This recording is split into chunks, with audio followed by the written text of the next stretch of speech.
මේ මොකද්ද? මේ මොන පාටද පේන්නේ? රතු පාට. දැන් හැමෝටම පෙවුනනේ. මේක රතු පාටට හැමෝටම පෙවුන නේද පිටින්? එහෙනම් ඒක බොරු කරන්න බෑ නේද කාටවත්? ඔන්න ඔය අත්දැකීම ගමු.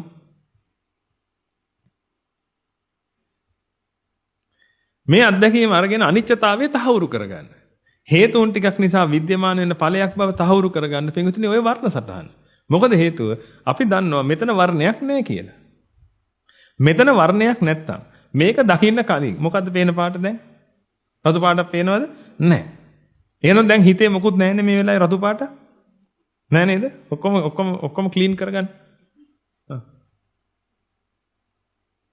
නැහැනේ දැන් හිතේ මොකුත් නැහැනේ. රතු පාටක් නැහැනේ.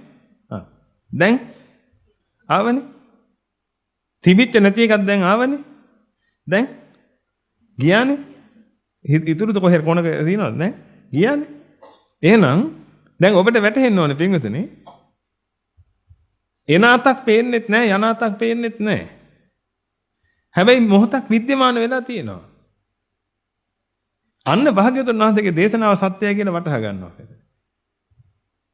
ඒකයි ඔබට කියන්නේ භාග්‍යවතුන් වහන්සේගේ දේශනා භාග්‍යවතුන් වහන්සේ විසින් පැවසූ නිසා සත්‍ය වෙන්නේ කියලා තීරණය කරන්න එපා. භාග්‍යවතුන් වහන්සේ එහෙම කරන්න එපා කියලා තියෙනවා. සාස්ත්‍රුන් වහන්සේ කියපු ඒවා කරන්න. මොකද උන්වහන්සේ තමයි පින්විතේ නිවන දන්නේ. උන්වහන්සේ අපිට දේශනා කළා තියෙනවා ඒක කරන්න එපා කියලා කවදාවත්.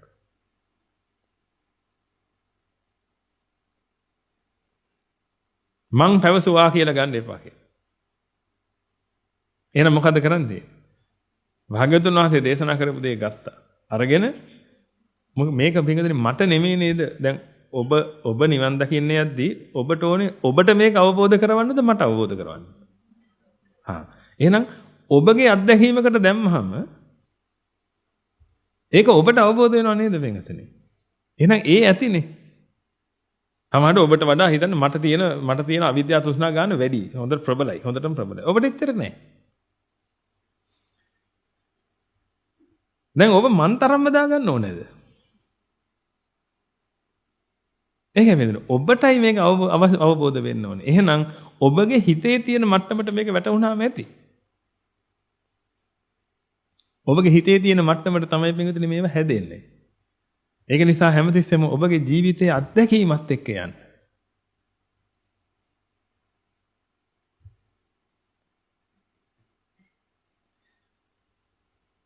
දැන් රතු පාටක් නැහැ හිතේ.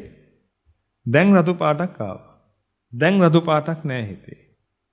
එහෙනම් ඔබට තේරෙන්න ඕනේ පින්විතනේ මේ කලින් තිබිච්ච එකක් නෙමෙයි. හේතුන් ටිකක් නිසා විද්‍යමාන වුණා. විද්‍යමාන වුණා කියලා කියන්නේ ෆික්ස් නෑ කියලා කියන්නේ. මේක වැහුවාම ආගියතක් නැති නිසා.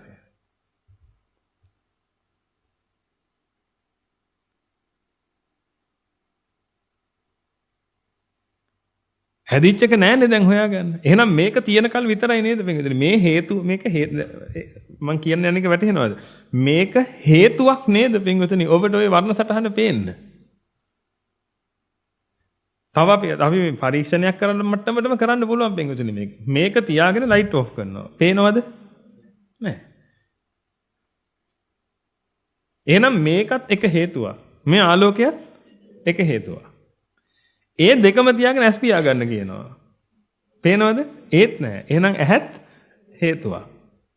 ඒ ඔක්කොම තියාගෙන ස්නායුවක් අඩපණ කරනවා. මේ දෘෂ්ටික ස්නායුව අඩපණ කරනවා.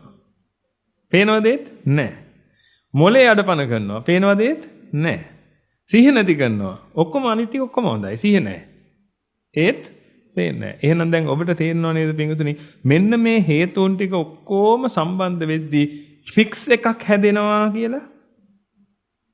දැනුවා නේද ඔළුව මේ අතට?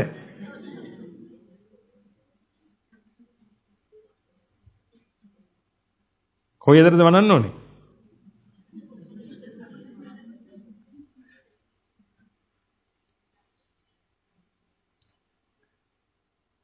ෆික්ස් එකක් හැදෙන්නේ නැහැ කියලා ඔප්පු කරේ කොහොමද?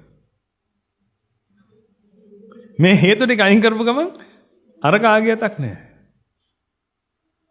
එහෙනම් මේ හේතු ටික නිසා හැදෙන ඉෆෙක්ට් එකක් බලපෑමක් විතරයි ඒ තියෙන්නේ කියලා. අන්න ඔබට තේරුණා බුදුබණ සත්‍යයි කියලා. දැන් ඔබ තේරුම් ගන්න ඔන්න ඔය ධර්මතාවය කවුරු හරි කියලා තිනවා නම් අන්නේ උතුමා මක් වෙච්ච කෙනෙක්ද? බුදු වෙච්ච කෙනෙක්. අන්න එහෙමයි භාග්‍යවතුන් වහන්සේ බුදුන් දකින්න උගන්වලා තියෙන අපිට. කලින් රූපයෙන් බුදුන් දැකලා පස්සේ ධර්ම හොයන කිසිම කෙනෙක් පින්වතුනි බුදුන් දකින්නේ නැහැ. බුදුන් දකින්නේ පින්වතුනි ධර්මයේ සත්‍යයි කියලා වටහා ගත්තා නම් අන්න ඒ කෙනා තමයි මෙහෙම බුදුන් දැක්කේ පින්වතුනි රූපයෙන් බුදුන් දකින්න බෑ. වක්කලී හාමුදුරන් දේශනා කළේ ඒකයි භාග්‍යවතුන් වහන්සේ වක්කලී මේ කුණු වෙලා යන කයෙන් ඔබට බුදුන් දකින්න බෑ. ධර්මය දැකපන්.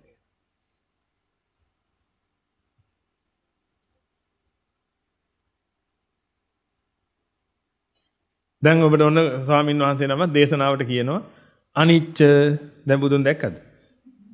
දැක්කද බුදුන්? එහෙම දකින්න බෑ බුදුන් මේක. එනේ ඔබ ත්‍රිපිටකයක් ගත්තා. කියෝගෙන දැන් බුදුහාමුදුරු කී පතාවක් දැක්කද?